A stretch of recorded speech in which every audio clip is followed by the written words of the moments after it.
It's been 4,000, 5,000 years. Is it still relevant, or how is it still relevant today? So it is not something which happened between two dinosaurs. It happened between two human beings. Success in today's world, which is all about competition. If you don't care about your competition, you might not succeed. Krishna told Arjun that your duty right now is to fight the war. So what do we really mean by detachment to the results? Is it really practical though? I mean, you put in so much effort, you have to care about the result. Results are not in your hands. You get back on the drawing board, see what went wrong. We live in mental slums. We are used to the stress, anxiety. We find that this is normal. I'm scared to read a religious text. I don't know if you get that or not, but I am. You are an iPhone. You're just buying the phone out of trend. You will ultimately misuse it. Gita is like a manual for life, as we said. Currently, most of us are slaves of our senses. That means our senses are our master.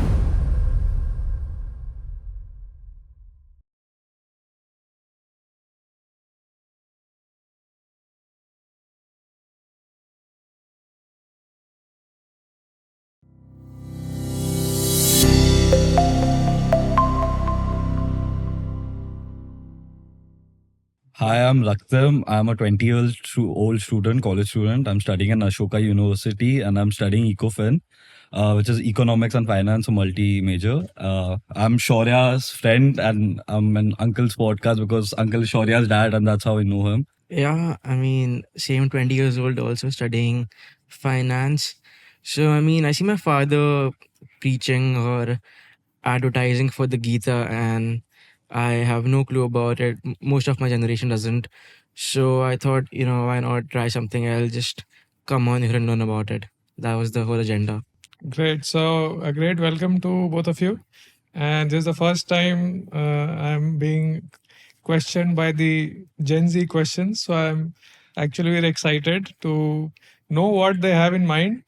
And of course, it's encouraging enough that they have agreed to come on this and ask the questions for the new generation. So, thank you, both of you. And yes, we are ready to shoot. Let's start. So I think the first thing which is on our minds is the text, the poem. It's ancient. It's been 4,000, 5,000 years since its first version. So it's just something that, is it still relevant, or how is it still relevant today?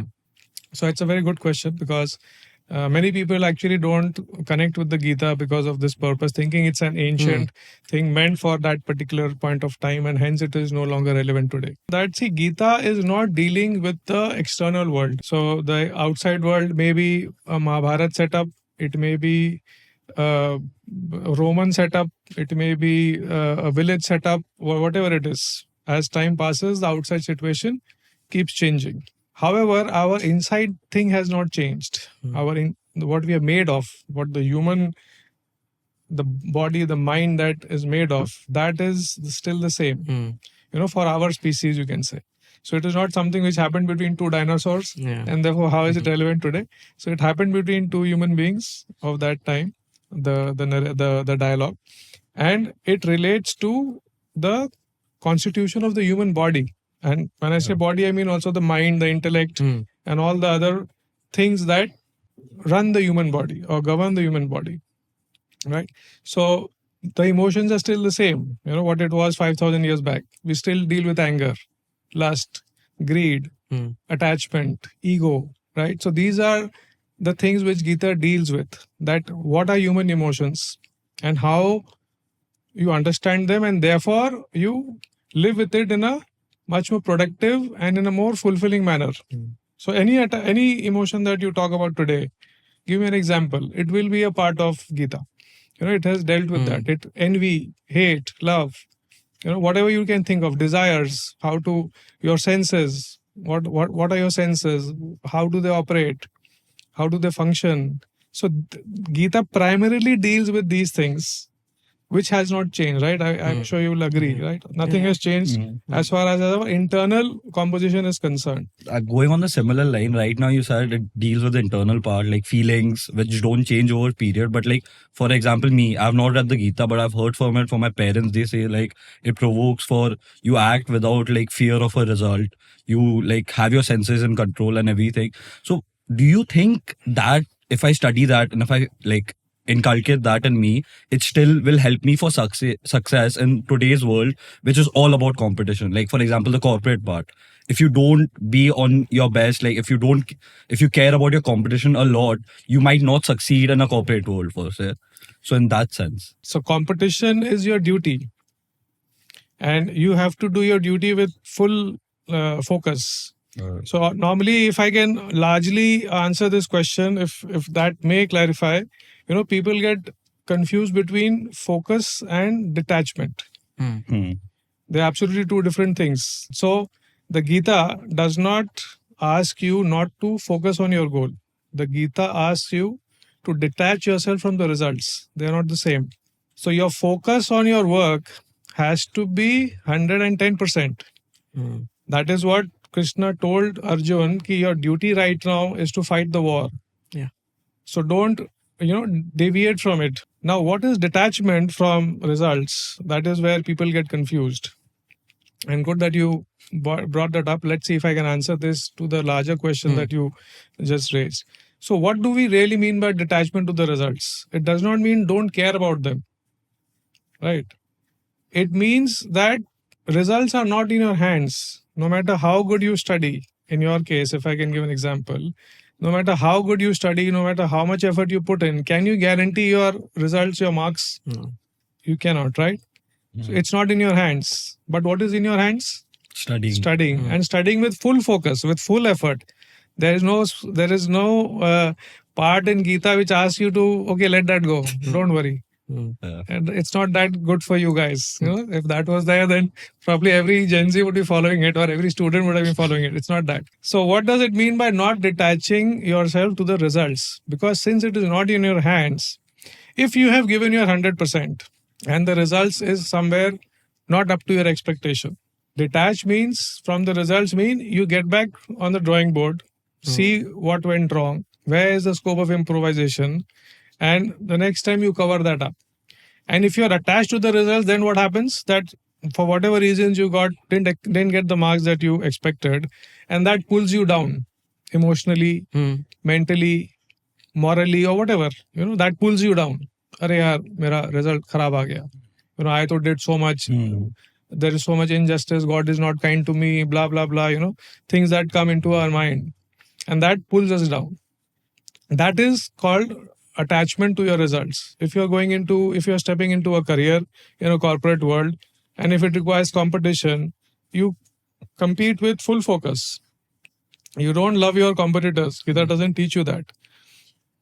But you don't hate them also. The Gita does teach you that. There's a two difference between that. That is your duty to fight the competitors, whatever race you are in, whether it's the corporate world, whether it's the school competition, or even a small race for that matter. If you're running a 100-meter race and say both of you are running, now you want him to win, he wants you to win, in the case none of you win, right? So you have to put in the best of your effort in that particular race, even if both of you are together in that race, right? So that, and then the best man wins. Suppose he loses. Now if he gets upset, Arey yaar, tum mere ko hara diya, and this and that. So that is called attachment to the results. Okay. Now his duty at that time would be that if he's lost the race, now he goes back to the drawing board, see what he can do better, puts in more effort or wherever the effort is required, and again for the next race appears with the same level of dedication, same level of focus, and puts again his best. Having said that, again the result is not in his hands. So over here, is it really practical though? I mean, you put in so much effort, you have to care about the result. I mean, when the result comes, if it's not up to you, what you expected, you have to, like, somewhere along the way, you'll feel a bit low. Now, this also ties back to another question that back then, life was so simple. From my perspective, maybe naive, that one-dimensional life. From the early onset, they're being taught the same thing for 18 years about what the Gita says. For us, we've already been sculpted in such a way that you have to care about the result, especially with the competition or whatever. So is that really practical today? See, again, we use the wrong words. Care is not again the issue over here. We have to care about the results. Gita doesn't tell you don't care about the results. Gita just tells you don't get attached to the results. I don't know if I can give a very random example. Say you are supposed to, your goal is to push a very big boulder up the hill, right? And for some reason, while you're taking it up, it falls down. It was not in your hands because putting the best effort is in your hands. Now, if you're attached to it, say you're attached with that boulder to your feet with a rope, fall down. then what happens? So if the results fail, then you fall down with it, and in the process, what happens? You hurt yourself badly, you damage yourself badly, be it physically, be it mentally. So it is not about not caring of the results, not being focused on the results. We use the word detached in a very comfortable way, the way we want to detach, we want to define it, or what others have pushed into our minds. That detachment means get away from the world, don't care about this, be indifferent to that. It's not that. It is just understanding, because we use it in a literal sense. So many people don't understand what attachment is. Hey, how can you not be attached to your friend? Arey Baba, Gita does not ask you not to love your friend. Gita asks you not to get attached to him. What does that mean? Again, same example. You guys have planned your trip to Calcutta in a way that even 2 days you want to spend. You are based out of Delhi, you are based out of Singapore. But you plan to in a way that at least 2 days you get. That's the best that you could have got within your exam schedules, right? Because why? You love each other, you love spending time with each other. Right? So now, what if I attach both of you and say that, okay, live 24 hours like that? Both will. One will miss an exam, basically. It'll just be irritating also. You can't do it. You'll start hating each other after a while. Right? This is an example which I give you of a physical attachment. The same way we are mentally attached to different things. Be it the goal, be it the results, be it the person, whether you maybe in your age relationships is an issue. So you get attached to the person.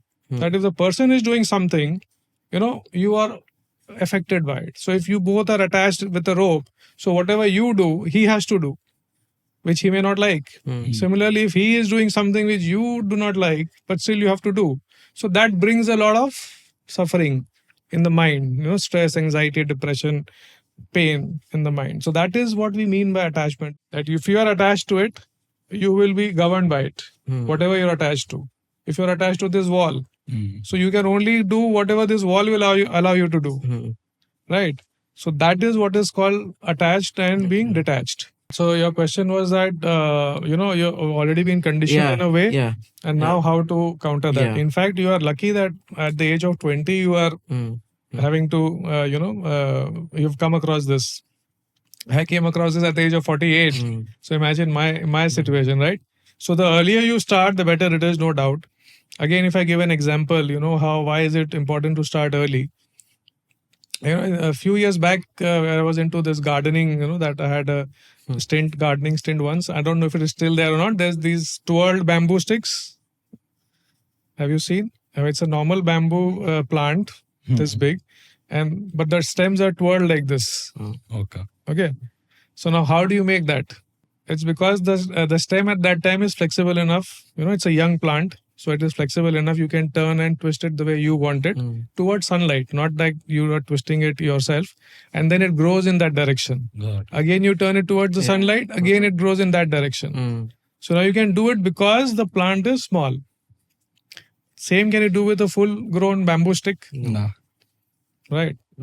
Why? Because already conditioning has happened, exactly like you mentioned.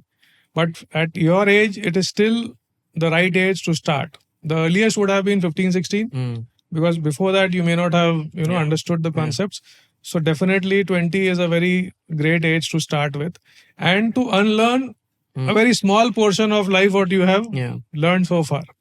For us who are into 40s and 50s, we have to do a lot of unlearning to learn, and adapt to this situation. I wanted to question one thing. The boulder example you gave with the results, I liked it. I quite liked it. My question is, for me personally, I am attached to my results, because I think if I have a good result, I feel more like I get more hunger in me to get the same result again and again. So I am quite literally very attached, and in the sense also, if I fail, but the attachment makes me want to do it again and not fail. And I would say it's because I am attached to that result. I am putting in the work. No, that would not be attached. That would be focused. If you're focused to achieve your goal, you did not achieve for a particular reason, Okay. you're again going and trying it to get it done, right? Yeah. That is focus. That is not attachment. Attachment means that you would have kind of crumbled mentally. That, arey yaar, I tried so many times, still it's not happening. Now I cannot try. I'm a loser in life. And, I get into a low phase of life. So losing is never called detachment or attachment. What you do after losing is the part. Because anyways, you will not always win. You will lose sometimes or many times or whatever it is. So how you react in a losing situation is defines whether you are focused or whether you are attached. If you're attached, if the result is down, you will go down. If you're focused, even if the result is down, you will come back again and try harder the next time until you actually get it. God. Right. So that's not attached. That's focused on your goal. Okay. And if you achieve one goal, and now of course you aim for the higher, that's not attachment. That is ambition. Okay. Fair. Right. So Yeah. Gita is not against ambition. Gita is against only attachment to your ambition. It's in a war situation. Gita is given in a war situation. How can ambition not be there? Yeah. Then तो वो बोलेगा ठीक है आओ कल मेरे को मार दो. So Gita is not against focus. Gita is not against ambition. Gita is not against success. It's only and only that don't get attached to something which is not in your hands. The results of your action are not in your hands. Therefore, detach yourself from it, accept whatever is the outcome, and then do whatever is needful. Right now, you said like it's based on a war situation. Yeah. So like, how is such a sacred and spiritual text poem, or like in that sense, how is it based on a war situation? Like, is it the gods are basically justifying violence, or like what is it like? Good question. I'm glad somebody asked. This is the 4th episode, and till now nobody has asked it. So I'm glad that it came out, that too from a Gen Z. See, the idea is to give the teachings or lessons to the mankind. Okay, what is the goal of Gita? First of all, the goal of Gita is to help mankind or any human or person rise above suffering. Right? That is the goal of Gita. So even in a war situation, how you cannot suffer, that is the goal of Gita, that agar bahar war bhi chal raha hai, still you are internally not suffering. So an extreme example is given or a setup is given that if it can be applicable in a war situation, it can be applicable anywhere. So the Mahabharata, in fact, I ask this question to whenever I have a very small time to talk to people, that why this point was chosen in the entire Mahabharata to give the Gita. So number one, what I just said, that it's an extreme example, so people relate to it. कि भाई जब वहाँ हो सकता है तो फिर यहाँ क्यों नहीं? My war cannot be bigger than the Mahabharata war, right? So it's giving you the extremity of example that you cannot say, boss, uska war utna bada nahi tha jitna mera war hai, right? Yeah. To cut that excuse. Second of all, we are also fighting daily wars only, daily battles, if not wars, with our daily life, the daily decisions that we take. What is again the Gita all about? It's ultimately a decision-making dialogue that I don't want to fight the war, you should fight the war. So ultimately, we have to make these decisions in everyday lives. Those are our battles, and many of these decisions are not a straightforward decision. जब तक straightforward है, तब तक ना गीता का दरकार है, ना किसी चीज का दरकार है. When you fall in a dilemma, whether I'm doing is right, whether it is good for me, whether I should do it, वो क्या सोचेगा, ये क्या सोचेगा, जब वो dilemma आता है, तब आपको decision making चाहिए, clarity चाहिए. So no battle is bigger than that, and we have to fight our daily battles, and वही हमारे लिए वो महाभारत war है. We don't have to literally fight a Mahabharat war to use the teachings of Gita or apply the teachings of Gita. We have to apply it in our daily battles.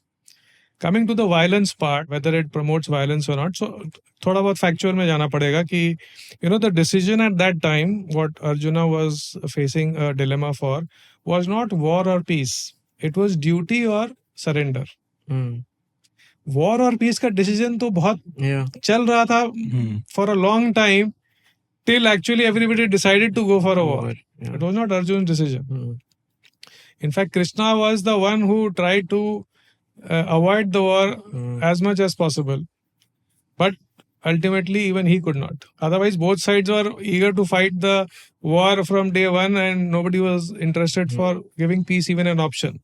It was Krishna who tried all along to evade the war. And his last proposal being to the Kauravas that, okay, don't give us the kingdom to the Pandavas. Just give 5 villages. That's all we need. You keep the entire country to yourself. Even if you give 5 villages, we will call off the war. We will not go for it. We'll be happy with those 5 villages only. That was also not agreed upon by the Kauravas or Duryodhan. And hence, ultimately, all efforts of peace failed. So, therefore, 2 things regarding the violence thing. Number 1, that point of decision was not a decision for war and peace. It was a decision for duty or not duty. So, if I can give you in today's example, say, in today's lives, say there is a war between India and Pakistan. Okay. Right? And earlier, it was the same country. So there will be a lot of people who are maybe actually relatives. They are now, say both of them are in the army and they are supposed to fight a war. So for some reason the war has happened. Okay. And now I am here and he is here, and I will say, no, Baba, he is my friend, he is my relative. I will not shoot at him, or I will not fight the war. Then what happens to the entire country? Right? So that call was a duty call. It was not a call between war and peace. No, but you say all this, and yeah, it all sounds nice. But then, for us, I think before reading it, we'll be like, okay, we might read it, but then will we really apply it though? So, do you think that reading the Gita automatically kind of enables you to apply it? That you automatically want to apply it?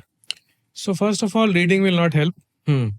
Our initiative is called Study Gita, not Read Gita. Okay. There is a huge difference between just reading the Gita and studying the Gita. So you have to study it, and application will happen on its own. There are 3 parts to it. First is called Shravana, which is reading or listening. Second is called Manana, which is introspection. So that is the study part, where you read and you absorb, you introspect, ye likha kya hai, and try to understand a deeper meaning of it. And the third is called Nididhyasan. That is the application part. The application part happens mostly on its own. Okay. But the introspection part is what the people skip. They just read and say that I've read the Gita. But the introspection part is the most important part. Once you introspect, you will see you'll automatically, apply this in life. And when I say apply, it does not happen overnight. It's a journey. It takes time because we have inbuilt characteristics, right? I am a different person. You are a different person. You are a different person. We all have different characteristics since birth, and of course acquired also during our life. So in order to deal with them, each one takes a different time. It's not an absolute journey कि okay मेरे को अगर 1 साल लगा है तो तुमको भी 1 साल लगेगा. मेरे को 6 महीना भी लग सकता है और तुमको 60 साल भी लग सकता है. But it's a practice. When I say practice, not a ritualistic practice.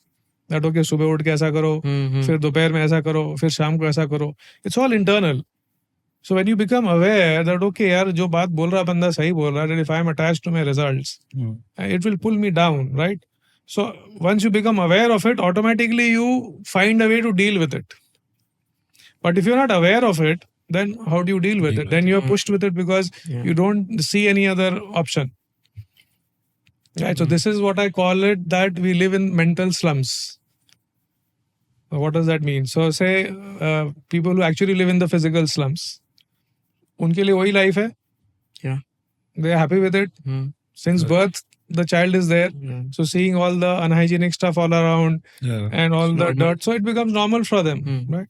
So there was actually a true incident that I heard this from an army friend of mine. We have a small group where we keep meeting. So he was narrating the story. So they took a project where they took 10 children from the slums who had never seen the outside world and made them visit different cities, Bombay, Goa, Delhi, right? And then ultimately, I think they even met the president because of the part of the project.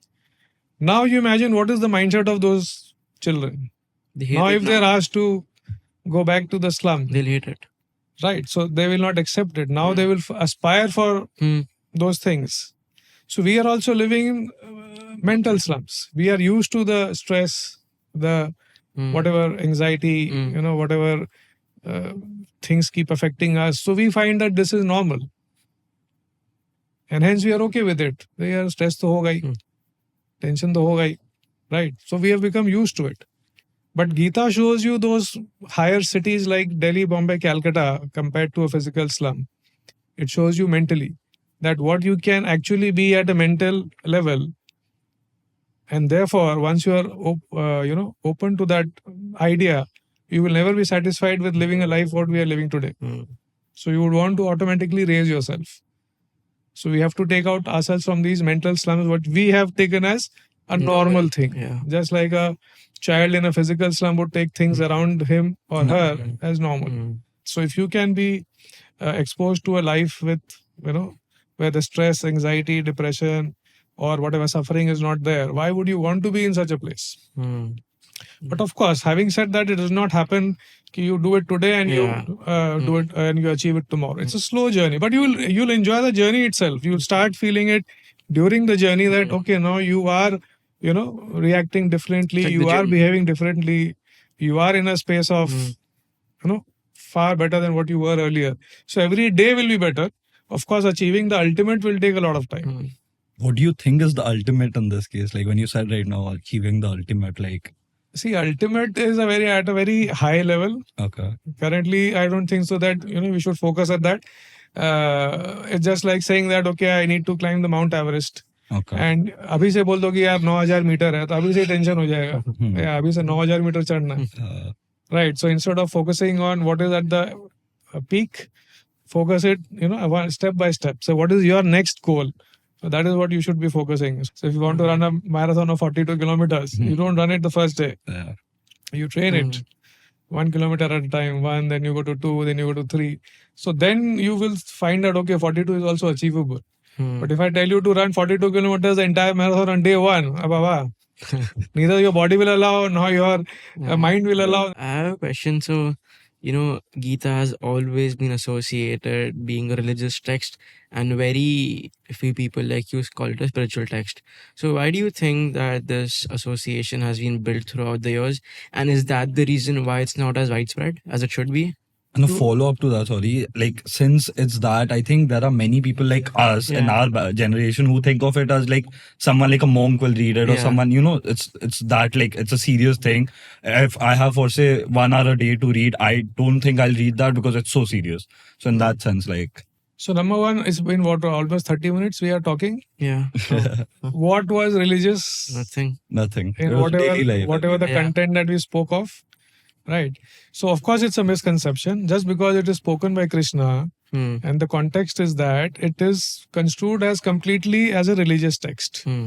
So, which I'm sure answers, instead of answering me practically, instead of answering me theoretically that why is it not a religious text, you can very well find out from the content of our discussions that what was religious about it. Nothing. Right? Yeah.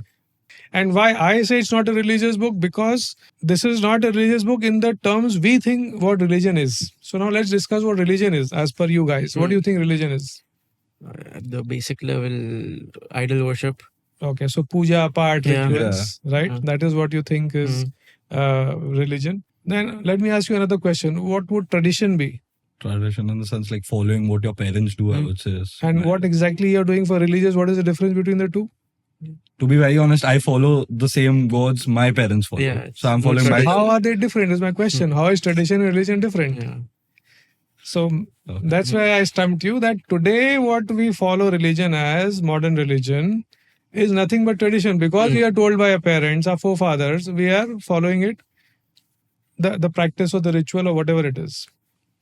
That sense mein, Gita is not at all a religious text. Okay.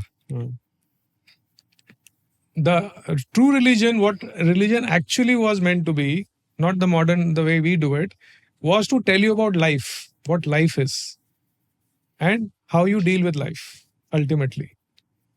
So what is the goal of life? You need to be happy, right? That is your goal. But then, okay, these goals of success, of career, money, these are means towards happiness. Yeah. This is not the ultimate goal. The ultimate goal is happiness only. That I want peace and happiness in my life. So that is what the Gita says. There is no ritual in the Gita that you have to do this, you have to do that. This is the way you should worship me. This is the way, this is the time you should wake up. And hence, what is religion in it? What is religious part in it? In the practical aspect of it. Just because it is said by Krishna, we call it a religious book. Don't think, in fact, somebody asked me that, what is the guarantee Krishna said these exact words? I said, very good question. You just read the book, study the book as anyone else has written the book, as whoever is the author. Yeah. And then you read it and then you study it, see if you find a difference or not. So, why again it is not a religious text? Because it is not a book of faith. Book of faith means it tells you, like we are just telling that tradition, my parents have told me, so I'm doing it without knowing what it is. So that is faith. But Gita is not about faith. You will experience it, whatever is written in it. So it's an experiential book. It is not a book which you just, because you've been told, you have to, you have to follow it. Coming again to try to explain it in your context, which you may understand better, say the exams. So there are two ways of giving exams. Still, there are two kinds of students who will, one is that who will mug up everything before the exams or whatever it is. And as soon as they get the question paper, they vomit out everything, and 20 minutes later, probably they'll forget, what they have learned, because wo relief ho gaya hai. The other student is that who understands what the subject matter is. And then, like, the aata tha pehle English mein a question ki this is a passage, read it and rewrite in your own words. So the other person will understand the topic and then will apply the understanding in the question paper. So who is better? Application. The one who's applied, because he will remember or she will remember for the entire life. And the person who is mugged up has forgotten the very next day. So in today's term, religion would be something that we are mugging up without understanding it. The modern religion, what we call religion today, we are not understanding it. But if we understand it, then we can apply it in our life, and not only in that one exam. And we can apply it for the rest of our life. So the current religion is the mugging part. I am just mugging it because I've been told to mug it. I do not understand. And therefore, I am not inviting people to recite the Gita. I am asking people to understand it, to study it. And therefore, it has got nothing much to do with religion, what we understand religion as today. You said, like, if your the introspection part can take for say a few months or few years, depends on people. So for say anything I'll do, I somewhat care about the result of it also. Like, for example, if I decide to read a book, I need to know that, okay, this will actually help me in life. Then only I'll give my time, my effort and everything.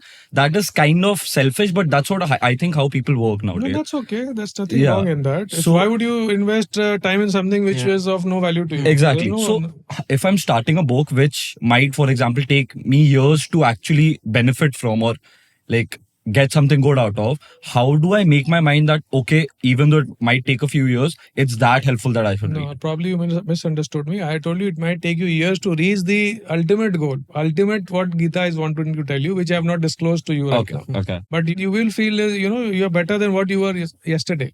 So that feeling will start immediately. Oh, okay. It's not that you have to just blindly, or go with it for years and then suddenly there's a eureka moment.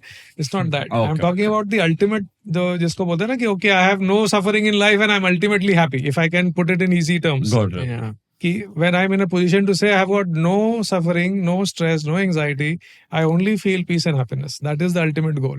तो वो आने में महीनों भी लग सकते हैं, सालों भी लग सकते हैं, but in that process, it's a journey from 0 to 100 say. So reaching 100 may take you months or years, but that journey will begin. So from 0, you will start feeling the difference that, okay, now I'm at 5, now I'm at 10, now I'm at 15. That you will feel, and you will also see it in your life also. That, you are benefiting from it, how calm you are, how situations, negative situations do not affect you. So those things you will start feeling immediately. And of course, that will bring a positive outcome in whatever you're doing. It does not stop you from doing what you're doing, achieving what you want to achieve. It does not stop you from doing that. It's the negative side which it tries to cut off, and which you will feel immediately. So what's the recommended process to actually study it? Like, I do it 1 hour every day, or... That's upon you. There is no such prescribed duration. The amount you want to study, but do it regularly. If it's 10 minutes a day, do it 10 minutes a day, but then do it every day. If it's 1 hour, you can take out, do it every day. So that's with anything. You work out. So even if you're working out half an hour, but if you do it consistently for 6 months, it will give you results. But if you go and work out 3 hours in one day and then don't do it for the rest of the week, what will happen? Yeah. So the duration is not important. The Okay. consistency is important. Write your life in your own words. It's as simple as that. It is not asking you to do anything specific at a specific time for a specific purpose. It is just asking you to understand your life and then write it in your own words. Simple as that. So you are the decision maker of your own life. Nobody else, or even Gita will not decide it for you, what you have to do or what you should do. So you've been studying the Gita for some time. When did you actually start feeling a change within you? Immediate, or within a month or two. Mm. Once you start understanding the real meaning of it, Yeah. like maybe this dialogue did not happen with me. If it is happening with you, maybe it'll help you push faster, or the more you refer to more such literature, more such dialogues available on YouTube, it'll help you achieve it faster. But in a proper study of 1 to 2 months, you'll start seeing the difference. And like you said, there's a difference between reading and studying. But for say, if I start a book like which is 300 pages, I'm reading it, I'm understanding it also, but I don't have to put any effort in my mind thinking that okay, I have to learn this or learn that. But in Gita, you said studying is way more important than reading because reading won't help you. Yeah, by studying, I mean introspection. You don't have to mug 100%. up. You don't have to mug up. Yeah, no, words I or got that. anything. Like you have to actually understand every sentence for that to help you, yeah. or to apply that. Like, so, but do you think like it's more of an effort? Like, for example, if I'm thinking now, okay, I'll start the Gita, but I can't skip one line just because, or 2 lines because it won't help me. So, like, what do you like say to a person who wants to start reading the Gita, studying the Gita, but is scared because of that fact? Like, no, there's nothing to be scared. Like I think this part will answer the question that if I am just giving 10 minutes a day, it's not a storybook that you're reading, right? It's a self-help book. So any self-help book you cannot just read through. It will not help you in any way. Be it any other self-help book. This is the mother of all self-help book. That's a separate thing. But even a small self-help book, if you just read through it, nothing is going to happen anyways to you. Any self-help book, if it tells you, say, like wake up 5 o'clock in the morning, there is this 5 a.m. club. So it asks you to do certain things. Yeah. And why it is to be done. So if you don't implement that, or if you don't understand them, then you will not be able to do anything with it. yeah, You just read through a 5 a.m. club book, nothing going to change. So this is the mother of all self-help books. So, but there's no rush. And it's not that if you're normally what happens if you're an ardent reader, if you're reading one book, you can't read another, right? Yeah. So it's not that. This is not like a book. Although it is a book, but it's much more. It's the wisdom that you need to absorb. Right. It's not the pages that you need to cover. So why do you think that this is not as widespread as it should be in religious places, in temples, etc.? Why don't they promote Gita over there instead of the idol worship? See, this why is a very big why that even I am searching. Yeah. But at least I am not going into the why, and now I am doing at least do something to Just correct it. curiosity. Yeah. Yeah. Because why is probably a history of 200-400 years probably. Yeah. So that will again not give us any benefits. Mhm. But the fact of the situation is it is that way. Right. I also tried to answer this question why, but then I thought No it's point. not in my hands. And there's nothing I can do to Change it. change that. Yeah. So what I can do as a humble contribution is to try to inspire Educate. more people to remove these doubts. So a Yeah. lot of reason why it is this way is because of these doubts which have created, Yeah. which have been created. So the next episode that I'm going to have is going to be a very interesting one. There's a person who is challenging that Gita itself need not be propagated. So the next podcast is on that people think it's a propaganda, that talking about Gita becomes a propaganda. So that is going to be also an interesting one. So there's so many reasons why what stops people from reading the Gita. this whole thing makes me get an idea of it, and like the religious thing going out of head, I am for sure going to start reading it. I don't know how much the introspection will happen or not, That's because okay. yeah, but like I'm going to start because that religious thing was a barrier for me. Like, Yeah. for example, the Mahabharata or like something else also. I have not read it. I've been like hearing the thing. I've heard the story from my parents. I've not read it personally. And it's always like, I'm scared to read a religious text. I don't know if you get that or not, Yeah. but I am. So, but now that going out of hand, I for sure will have a go. Yeah. That's good. Yeah. That's good. I think he's already started. I've already started. I mean, at tried to least start. started the process. Yeah. So that's good. Yeah. So inspire more and more people of your There's a change generation coming, I to think. generation to take it up, give it a try. And one more question, what would you tell someone like since I know you, I know Shaurya, I have an idea. What would you tell someone who doesn't have an idea of Gita, and like what would you tell them that can encourage them to like start it. Like Okay, let me again try to give an example which will correlate with your generation. So अभी कौन सा चल रहा है? iPhone latest trend क्या चल रहा है? 17. So again, I feel that there are two kinds of people in this who just follow the trend कि भैया जो भी नया iPhone आया ले लो. क्या है उसमें क्या नहीं है पता नहीं, जिस दिन लॉन्च हो रहा है उस दिन लाइन लगा के खड़े हैं, जैसे ही मिला अपना ले लिया. And one is who understands the features of what the new iPhone is to offer, whether it has the value of it or not, for the money that it's charging, and whether the features that it's adding on, whether it's giving me any benefit or not. And then understanding that he or she buys the iPhone. Again, now which will utilize the iPhone better to its full potential. So coming to your original question, that what would I advise them to be? That you are an iPhone, right? So now whether you're just following trends, that means whatever other people are telling you what to do, or what others have defined success for you. Why there are so many suicides in colleges like IIT and all? They are never meant to do engineering. They were forced to do that. They are forced to do it. Right. So that is the people who are buying the iPhone for the trend, that I want my son or my daughter to be an engineer.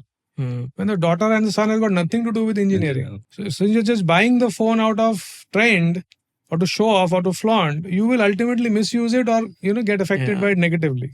Whereas if you understand the features of the iPhone, which is your own body, which is your own life, what you're made of, what is your internal characteristics, what are your internal features, then you can use that phone to the fullest potential, whether it is for YouTube or for any other thing. Same thing is for the human body, as a person, that I can utilize my full potential if I know what I am made of or what my features are. And if I'm not aware of my features, then it's just an iPhone, whether it's 16 or 15 or 14 or 17, doesn't make a difference, right? So in order to make a difference, in order to live the life with full potential, I must understand this system. What is it and how it does work? We have understood the physical part of it, which is the biology, which is the anatomy of the human body. We have dissected it and understood it very well, but we have not understood how it functions internally. For that, Gita is like a manual for life, as we say it, as we call it, that it tells you what life is, what you are, how you function, how your senses function. Currently, most of us are slaves of our senses. That means our senses are our master. We are not the master of our senses. So I think somewhere you had mentioned very briefly about controlling senses, but I think that led to another question, another answer. So when we say control the senses, it doesn't mean you suppress something that you want, right? It only means that you are controlling your senses. The senses are not controlling you. Even if you're angry, you want to be angry, or you're controlling to be angry. If I'm angry, I know I want. If I should be angry. It is my duty to be angry. Then I'm being angry. But that I don't carry that anger with me. Right? But if I am not controlling my senses, then along with being angry, I will carry that anger with me even after the incidents, and that will burn me from inside and cause all the damage internally. So currently, most of us are living lives where our senses are controlling us. But once you understand how the system works, then you can control our senses, and that will be the full potential of your life, of your human body. Again, with a small example, if I can give, say, if I ask you to control an elephant, can you do that? No. But if you train, you can do that. So currently, what is the elephant doing? Doing nothing, whiling in the jungle, just eating and sleeping and reproducing. No other values coming out of it. But if you can train the elephant to gainful uses, which can be a lot of things, it has a lot of advantage in terms of power, in terms of memory, and compared to any animal. So you can train the elephant to do a lot far more better things than currently it is even unaware of. So same thing is with us. We are unaware of our potential. We are unaware of how things are working inside us, and therefore we cannot use it to the full potential. So when we say control the senses, we do not mean suppress. We mean controlling it the way we want it to be operating, rather than the senses controlling us. Then there's no difference between us and the animals, because they are impulse driven. They don't have any control on the senses. Unka jo senses bolega, unko immediate वही चीज करना है. But we have been given something called the intellect. Right? And that is what separates us from all other 80 lakh species on this planet. But if you're not using that intellect, you're no different than any other animal. Fair. Maybe you're looking differently, but not internally or really different from any of them. So therefore, the advice would be to understand what the features are of this Yeah. body, of this system called the human body and the human life, so that you can live to its full potential. So I had a question in that sense. Like in my house, there's Lakshmi Puja, which happens. There a Panditji comes, he says something, you have to recite it like with that, Yeah. and then you do that puja, and that's it. And I follow that because my parents have Yeah. been so like tradition in the sense. But like you believe that I'll have to actually learn the whole thing for me to recite it. Not learn or reciting will not help. Understanding. So you think I should understand like all of those things which I'm doing? Not necessary. Whatever you resonate with. That's Okay. why Gita is a you can say like Swami Vivekananda put it very well, that it is a bouquet Yeah. from the garden of the entire India philosophy, Sanatan philosophy, you can say, if you call it religious. So if that is one bouquet of the selected flowers from that entire garden. To represent that. So it is given to you in a very short and concise form, that you may not go anywhere else and just follow this. Otherwise, if you resonate with Hanuman Chalisa, then read his texts, his bhajans or whatever it is, and understand the meaning of it without, just don't read it that way. Similarly, if you, for example, connect with Lakshmi ji, so go ahead and read her the text and the scriptures behind her. All will ultimately give the same message. But I feel कि भैया कलयुग का समय आ रहा है, कृष्ण जी ने कहा या सोचा अपने माइंड में, इतना बड़ा लाइब्रेरी जो है अबाउट लाइफ, पीपल ऑफ कलयुग कैन नॉट स्टडी इट, उसको पूरा कंडेंस करके एक छोटा सा बुक दे दो, वो पढ़ लेगा तो भी काफी है. And we don't even read that much. So forget about her को हम सबको पढ़े या सबको समझे, उतना तो हमारा एक्यूमेन ही नहीं है. We don't have that kind of acumen that we can actually go and study everything that we do. So therefore, this is a concise form which has been given for people of our times, because our intellect is much less than what it was earlier. Our retention power is much less than what it was earlier. So it's given a small, in a small text kind of concise form. That's my understanding, not an official take. Yeah, I think sounds good. Convinced. Good, great. Convinced. Yeah. Do it a good way. Good. Do it. Start the Gita. Yeah. However, there's just a way to do it. I think I'll just tell to you in a very short way. This is what you see is Gita as it is. So as it is means Gita itself is just 700 verses. Like I told you, the entire knowledge is concise into a very small or a short form, which is 400 lines. So that's what this is. So this is the original in Sanskrit and the literal translation in English or whatever language you choose. Okay. But just by reading the literal translation, you will not understand the deeper meaning of it. So you have to refer to experts. So which we have given in the back of this Gita. Okay. That there are certain experts who have spoken on Gita directly or indirectly. So one is called Masterji. So he speaks on the teachings of Gita indirectly, not like इस वर्ष में ये लिखा है, उस वर्ष में वो लिखा है. He talks about, like I am speaking in general, that how you can apply Gita in your life. In more about general terms. In real life settings. In real life settings, in what does this mean to you? Yeah. Right. And the second one that we have given for a deeper understanding, if you want to go deeper into it, is the verse by verse narration or the commentary. Which is the second part, which is called, it is a Swami in New York that I like, Swami Sarva Priyananda. So then this one verse will take probably, half an hour to elaborate on that. Yeah. So that is for a deeper study. But this you can understand just by listening to, say, 20-30 lectures. You will understand a fair idea of the structure of the Gita and how it works. Right. And then you can move on. Having said that, one small disclaimer that, we are not following the Gita way currently. So initially it may give you some shockers, you can say. Okay. Right? So if I want to twist the bamboo tree, obviously the twisting will not be easy. Yeah. Right? So initially it may give you a shocker, or a lot of questions may come that how is this possible? Or this is not what we are living life. But then we are actually living the opposite way. So if somebody tells us that, boss, all of you are going wrong, it's actually the other way, then none of us will believe that, come on, how can it be? All of us are walking in the same direction. And you standing one alone, you're saying it's the other way. It can't happen. So initially there will be an issue of acceptance maybe, but keep going with it. You'll cross that soon. Chalo, great guys. Thanks a lot. I think I was not bad in countering. no, no, Gen Z it's questions. quite we good. can do Insta, I'm telling Yeah, you. yeah. Yeah. Okay, great. Yeah. I'm Thank happy. you. I'm happy to do that because I was also a bit anxious as to how I'm going to, respond to the Gen Yeah. Z questions. But I think I did Pretty good. fairly Yeah. Yeah, yeah. decent job. Yeah. Great. So thanks a lot. Okay. Thanks to the viewers and thanks to Shaurya and Raktim for making this happen.